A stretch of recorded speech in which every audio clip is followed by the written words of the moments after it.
மலைகளை உடைத்து குவாரிகள் நடத்தப்படுவதை அம்பலப்படுத்தும் வகையில் அந்த இடத்திற்கே சென்று சாட்டை துரைமுருகன் அதிரடி காட்டியுள்ளார். இங்க இருக்கக்கூடிய பெரும்பான்மையான கல்குவாரிகள் நடத்தது யாருன்னு பார்த்தீங்கன்னா எல்என்டி என்கிற ஒரு கார்ப்பரேட் நிறுவனம். ஒரு கார்ப்பரேட் நிறுவனம் ஆயிரக்கணக்கான ஏக்கர் நிலங்களை வாங்கி அந்த நிலத்துல அவங்க கல்குவாரி நிகழ்த்துறாங்க. ஆனா இது குறித்து எந்த ஒரு ஊடகமும் எல்என்டி கூடங்குளத்துல கல்குவாரி நடத்துது, எல்என்டி இருக்கன்தூர்ல கல்குவாரி நடத்துறாங்க அப்படின்னு இதுவரைக்கும் ஆய்வு செய்ததே கிடையாது. திருநெல்வேலி மாவட்டத்தின் தெற்கே அமைந்திருக்கும் ராதாபுரம் ஒரு காலத்தில் பசுமையான விவசாய பகுதியாக திகழ்ந்தது.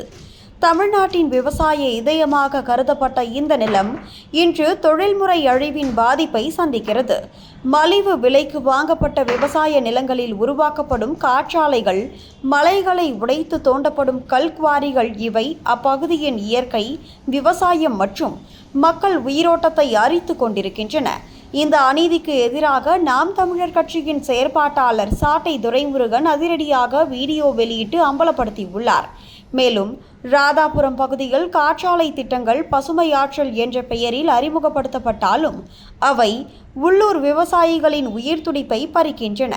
வட இந்திய மாநிலங்களை சேர்ந்த முதலாளிகள், குறிப்பாக குஜராத், ராஜஸ்தான் போன்ற பகுதிகளை சேர்ந்த நிறுவனங்கள் மலிவு விலைக்கு விவசாய நிலங்களை வாங்கி அவற்றில் பெரிய அளவிலான காற்றாலைகளை நிறுவுகின்றனர். இதன் விளைவாக விவசாய நிலங்கள் அழிக்கப்பட்டு மண் பழுதடைகிறது. காற்றாலைகளின் அடிப்படைகள் அகழப்படும் போது நிலத்தடி நீரளவு குறைந்து பயிர்கள் உலர்ந்து போகின்றன.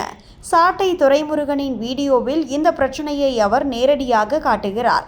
ஒரு விவசாயி, எங்கள் நிலம் 10 ஏக்கர் இருந்தது, இப்போது காற்றாலை நிறுவனத்தால் அது வெறும் பாழடைந்து இப்போது நீர் இல்லை, பயிர் இல்லை என்று கூறுகிறார்.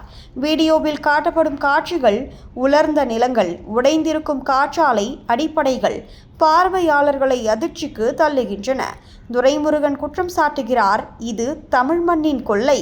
வடமாநில முதலாளிகள் தங்கள் லாபத்திற்காக நமது விவசாயத்தை அழிக்கின்றனர். அரசு இதை ஊக்குவிப்பதே வியப்பு. இந்த காற்றாலை திட்டங்கள் தமிழ்நாடு அரசின் பசுமை ஆற்றல் கொள்கையின் கீழ் அனுமதிக்கப்படுகின்றன. ஆனால் உள்ளூர் மக்களின் ஆட்சேபனை இன்றி, சுற்றுச்சூழல் தாக்க மதிப்பீடு இன்றி அவை செயல்படுகின்றன. நாம் தமிழர் கட்சி இதை தமிழ் மண்ணின் அநீதி என்று குற்றம் சாட்டி வருகின்றன.